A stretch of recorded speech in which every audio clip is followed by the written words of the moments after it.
ভারত ও বাংলাদেশের সম্পর্কে টানাপোড়েনের মধ্যে নতুন করে কূটনৈতিক উত্তেজনা সৃষ্টি হয়েছে।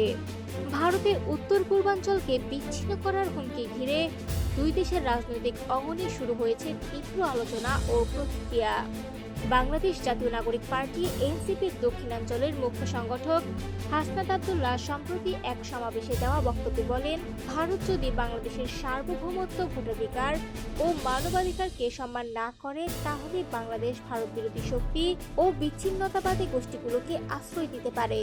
সোমবার 15 ডিসেম্বর ঢাকার শহীদ মিনারে ইনকিলাব মঞ্চ আয়োজিত একটি সর্বদলীয় সমাবেশে তিনি আরো অভিযোগ করেন, ভারত সাবেক প্রধানমন্ত্রী শেখ হাসিনা ও তার সহযোগীদের মাধ্যমে অর্থ, অস্ত্র ও প্রশিক্ষণ দিয়ে বাংলাদেশের অভ্যন্তরে অস্থিতিশীলতা তৈরি করছে।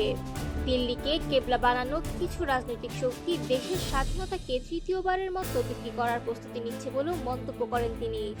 স্বাধীনতার 54 বছর পেরিয়েও বাংলাদেশকে শকুনদের হাত থেকে মুক্ত করার লড়াই চালিয়ে যেতে হচ্ছে।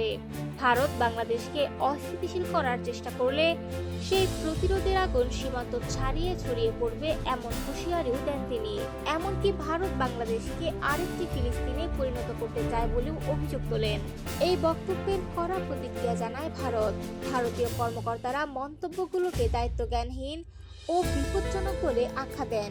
বিশেষ করে আসামের মুখ্যমন্ত্রী হিমন্ত বিশ্ব শর্মা সরাসরি হুঁশিয়ারি দিয়ে বলেন, ভারতের উত্তর পূর্বাঞ্চলকে বিচ্ছিন্ন করার চিন্তা সম্পূর্ণ অগ্রহণযোগ্য। তিনি বলেন, ভারত একটি পরমাণু শক্তিধর রাষ্ট্র এবং বিশ্বের চতুর্থ বৃহত্তম অর্থনীতি। বাংলাদেশ কিভাবে এমন ধারণা পোষণ করতে পারে সে প্রশ্ন তোলেন তিনি। শত্রুতামূলক আচরণ চলতে থাকলে ভারত চুপ থাকবে না বলেও সতর্ক করেন আসামের মুখ্যমন্ত্রী।